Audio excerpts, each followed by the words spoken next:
Yeah, indeed. The minister responsible for immigration is threatening the Canadian Arab Federation to cut its funding, a funding that we receive from its ministry to provide settlement services. We have in the region of Scarborough, we have a school we manage to teach newcomers English. We have also a program called the GSW, which is a job search workshop. So we have new people coming here to Canada to do their resume, to look for a job, to do an accreditation for their diplomas and so on and so forth. And those services, quite frankly, have nothing to do with the advocacy role we play in terms of representing the interest of Arab Canadian in this country. And the government is threatening to cut this funding because we've been very vocal. We've been very strongly disapproving the government direction and its unconditional support towards the state of Israel and its crime against the Palestinian.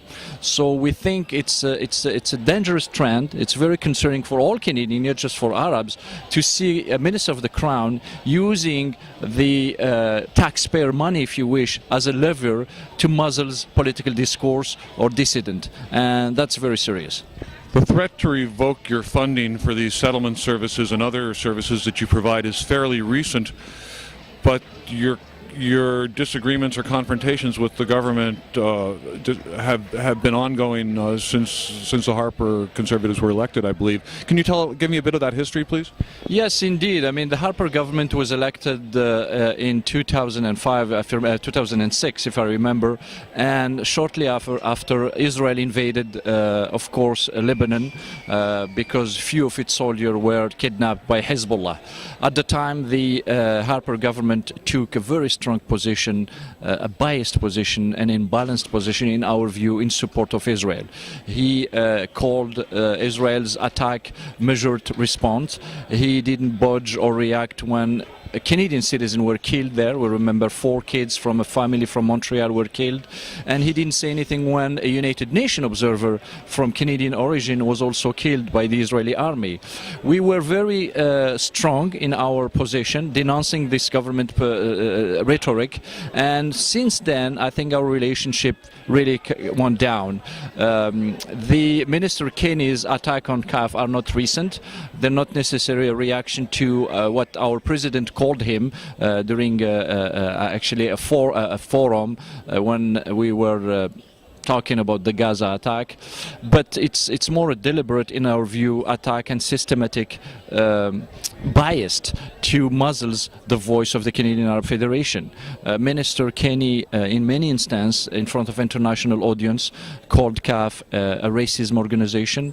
Now he's been labeling us as anti-Semite organization and using all kind of far-fetched reason without any proof. I mean, we want the government indeed to put forward a real concrete proof. There is laws there. There's a legal ramification if you are anti-Semite. There's a hate laws in Canada. Use those laws against us if you have any proof, or just shut up, quite frankly. What is the impact in terms of your community relations, your own work, and the broader Canadian scene of these attacks on your work? Well, the impacts are quite diverse, to be honest with you, and they're multiple. First, by cutting the service to CAF to provide the settlement services, you're going to penalize a new immigrant. And as I said, those new immigrants are not all Arabs. 80% of our clients are Mandarin speaking. We have Farsi speaking, we have East European. You're going to penalize a region, a Scarborough area, in a major need of immigrant services and settlement services. Second, you are now encouraging a rhetoric and negative perception of the Arab community when you depict its national organization as a racist organization. And we're already receiving hate mails and hate threats at the Canadian Arab Federation. And thirdly, and that's very concerning, you are indeed basically putting oil on the fire and maybe creating a big tension between the Jewish community and the Arab community of this country. When you take so radical position in one side and against another side, you do create that divide. And we've been working very hard in this country to have a rapprochement, to be an example in the rest of the world, and cohabitation between communities, especially the Jewish community, the Muslim and the Arab communities. And this minister, quite frankly, is doing everything to ruin that relation. What is the political agenda? Why are they doing that? And what do the Conservatives get out of sowing this kind of division?